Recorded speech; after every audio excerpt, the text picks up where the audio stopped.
Qua sono Francesco Guarnaccia di Francesco Guarnaccia Results e oggi voglio continuare quella chiacchierata che ho cominciato la volta precedente in cui vi ho parlato appunto dei miei investimenti. Vi voglio far vedere i risultati degli ultimi 3 anni. Li voglio far vedere perché secondo me possono essere utili da considerare come esempi di pratica effettivamente di un investitore. Faccio vedere i risultati che sono relativi agli investimenti totali.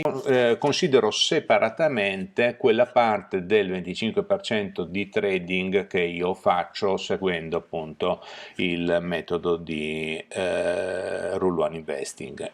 Allora, cosa vedete in questo? Io ho ottenuto nel 2019 c'è un risultato appunto del 14% per quanto riguarda gli investimenti a short term e un 12,7% degli investimenti totali. Allora, come leggere questa cosa? Il risultato dello short term è un risultato direi discreto. Il 2019 è stato un anno di crescita comunque economica, il mercato è stato tendenzialmente in crescita tutto l'anno.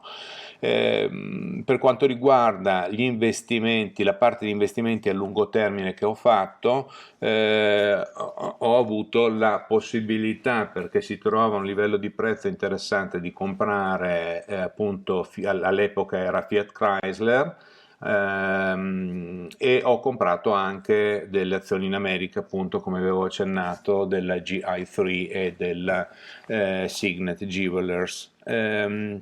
Complessivamente ho ottenuto quindi, mettendo assieme i risultati sia del long term investing che dello short term trading, ho avuto un risultato complessivo del 12,7%, che è un risultato discreto, direi che sono contento. Non è nei miei obiettivi, il mio obiettivo sarebbe di arrivare ad avere un 20-25% all'anno, questo è quanto voglio ottenere. Naturalmente questo tipo di risultati non si possono vedere in pochi anni, perché sappiamo benissimo che il value investing richiede anni per arrivare a maturazione, ma ci sono molti investitori che hanno ottenuto dei risultati veramente di questo tipo con capitali decisamente superiori ai miei. Questo dovrebbe, anzi dovrebbe, sicuramente mi favorisce, perché favorisce i piccoli investitori come siamo noi, perché abbiamo la possibilità abbiamo vari vantaggi, magari ne parleremo una volta. Ecco, ma vediamo il risultato del 2020. Il 2020 è stato un completo disastro e vi spiego il motivo. È stato sia un disastro dal punto di vista del short term trading che per la parte totale anche degli investimenti a lungo termine. Perché questo?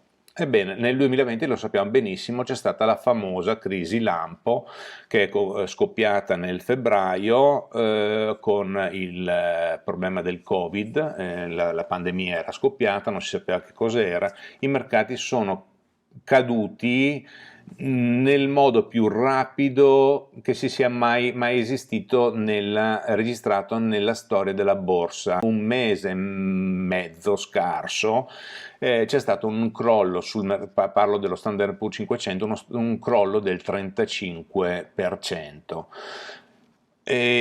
Questo crollo così rapido, quando mi sono trovato in quella situazione lì, naturalmente io cosa ho fatto? Ho comprato alcune azioni di delle aziende che mi interessavano, però ero convinto io, come erano convinti anche molti altri, che la crisi non era finita. Si parlava se vi ricordate, si parlava di prodotto interno lordo con riduzione rispetto all'anno precedente dell'8, del 9, del 10%, si era parlato addirittura, quindi cioè, di crolli di prodotto interno lordo che erano decisamente superiori anche alla crisi finanziaria del 2008. Quindi l'aspettativa era quella che il mercato continuasse ad andare giù.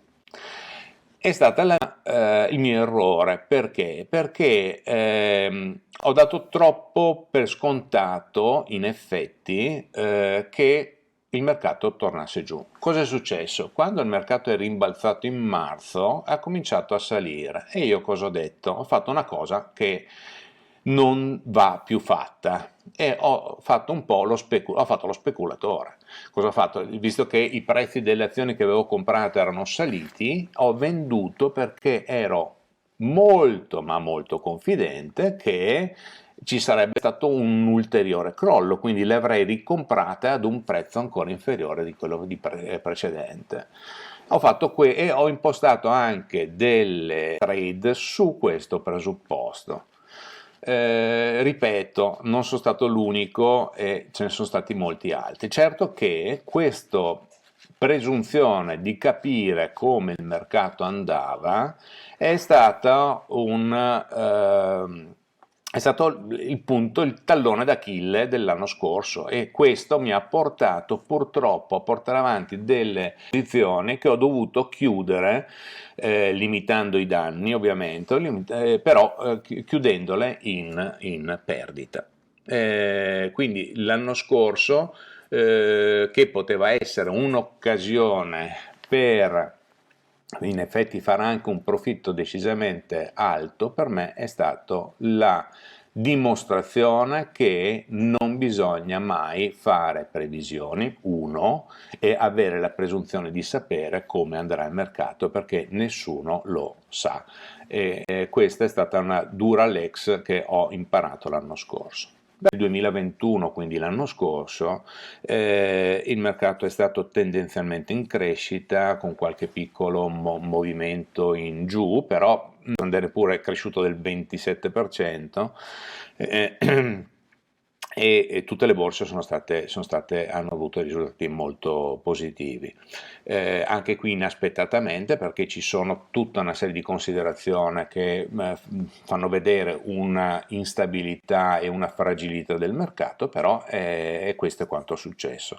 Sono riuscito, imparando dalle esperienze precedenti, ad ottenere un ottimo risultato per quanto riguarda lo short term trading. Ho avuto un risultato del 50%, quindi è stato molto buono. Per la parte del long term investing, evidentemente avevo delle posizioni che ho chiuso quando sono arrivate ad essere in una situazione di profitto, e anche qui aspettando, e quindi ho chiuso l'anno praticamente con una situazione di liquidità elevata per poter poi utilizzare questa liquidità nei periodi prossimi, quando si spera e si presume che ci sia questa famosa correzione che molti appunto auspicano. Questo è un pochino quello che è successo. Quali sono i miei obiettivi per il 2022?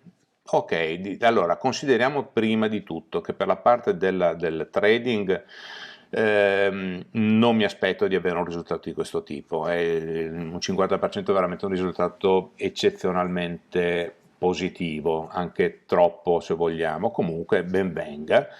Il mio obiettivo qui è di avere un 20-25%.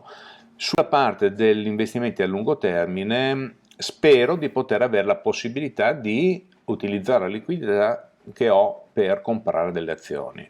Utilizzare la liquidità che ho per comprare delle azioni. Certamente non potranno nel giro di così poco tempo portare a dei risultati che si vedono già dopo un anno. Per cui il lungo termine, il mio obiettivo è quello di avere un rendimento del 20%, 20-25%. Questo è un pochino quello che voglio ottenere. Ecco. Per cui questo è quanto. Spero che ti sia stato utile e ci vediamo alla prossima occasione. Ti saluto, buona giornata.